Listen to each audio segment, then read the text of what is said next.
Okay, back here at the FJ, I just finished cutting the hole out of the plastic piece that goes above the firewall, and I had to make it a little bit more oval shape, but I got it in there nice and neat, and it's like that, and nicely finished off, and it's easy to install it. All I had to do is just pull this out or push it back in after I got the hose in, which is easy. And that's all is to this, and that's what I did. So I made the hole a little bit elongated, I should say, to slide right up underneath that, so that way I could still utilize the weather stripping right there across it, and it has this piece right here to hold it down, so I still put the plastic peg to hold this down in place, and also to bolt it down on this side right in place. So with that removed for right now, to show you what I did to the hinge.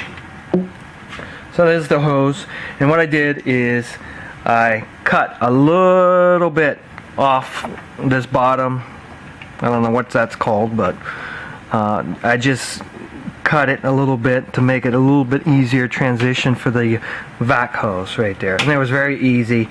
I used a 3-inch cutoff wheel for that.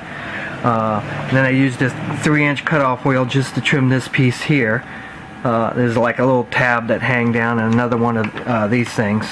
So that. But I used, for this hinge, you do not have to take these bolts off. It's a pain in the butt, and what I used on that was surprisingly very easy.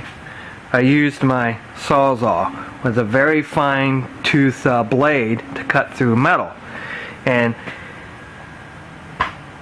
in the instructions they want you to cut all the way from up here and down to there. You don't need to. There's a little loop that's right about here. You could start your cut right there and just go down and then over, and it literally took me about 10 seconds.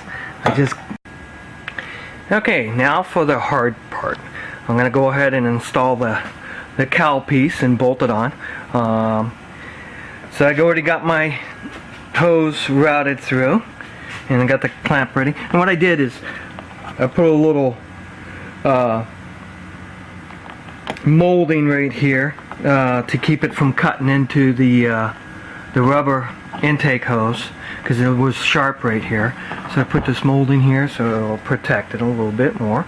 And then also, just to make it a lot easier, because they say that in these instructions these bolts are very difficult, especially this back one, to put in. And then somebody told me that they installed one of these and it took them literally 2 hours just to install this one bolt.